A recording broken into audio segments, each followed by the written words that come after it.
સુરતમાં અનેક રત્ન કલાકારોને અઠવાડિયા માટે, મહિના માટે કે 2 મહિના માટે છૂટા કરી દેવામાં આવ્યા છે.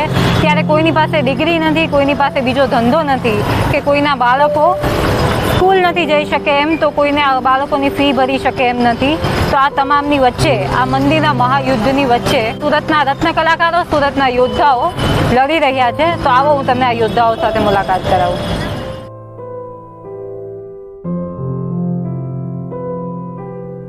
બટેકા ભૂંગળા છે, ચીઝ પાપડી છે, આવું નવું બધું ચાલુ કર્યું છે. કેટલા સમયથી ચાલુ કર્યું તમે? આપણે મને 2-3 મહિના થઈ શ્રીને તો આમાં હું અમારી જેવા કેટલાય બેરોજગાર છે. બરાબર, હારી હારી હીરાની કંપનીઓને જો આવા નિર્ણય લેવા પડતા હોય છોકરાને કાઢીને, તો એની તકલીફ તો કંઈક થતી છે ને. પોતે ઊભું કરેલું હોય, કોઈને કાઢવાની ઈચ્છા ન હોય, હવે એની કંઈક મજબૂરી આવતી છે. એમ સરકાર જો આમાં કાંઈ ધ્યાન દે ને એકાબીજાને નિરાતે ધંધા કરવા દે તોય ઘણું. જો ભાઈ ધંધો તો કરવો જ પડશે કાંઈક ને કાંઈક. બરાબર, લૂંટફાટ ચોરી તો નથી કરાતું કાનૂની મુજબ. બરાબર, એટલે ગમે ધંધો કર્યા વગર છૂટતો નથી. અને પહેલા શું કરતા હતા? હીરામાં હતા. તો કેમ અચાનક આ બિઝનેસ ચાલુ કર્યો? બંદી આવી ગઈ છે ને.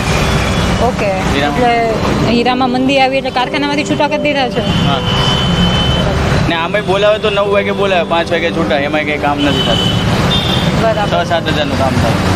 બરાબર. તમારા જેવા કેટલા રત્ન કલાકારોને છૂટા કર્યા છે? રાજા છે. બરાબર.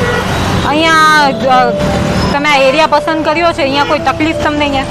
હા, મ્યુનિસિપાલિટી વાળાને શું હેરાન કરે છે મ્યુનિસિપાલિટી? લઈ જાય, ધમકી આપે, લઈ જાય. બરાબર છે. કોણ, મતલબ કઈ પોસ્ટ ઉપર હતા હીરામાં? 3D મેચમાં હતો, બંડેજ નાખા તમે. બરાબર છે. એટલે કે એસી વાળા કેબિનમાંથી નીકળી અને આ અત્યારે બિઝનેસ કરો છો, તો કેવું લાગી રહ્યું છે અનુભવ તમારો?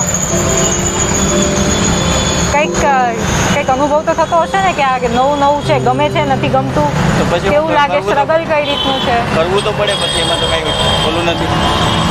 તમારા જેવા ઘણા બધા રત્ન કલાકારોને છૂટા કર્યા છે, તો એમની માટે તમે કંઈ કહેવા માંગો છો? કે કોઈ સુસાઇડ કરે છે, કોઈ હિંમત હારી જાય છે, કોઈ ગામડે જતા રહે છે? કરી લેવો જોઈએ, નાનો મોટો બિઝનેસ કરી લેવો જોઈએ.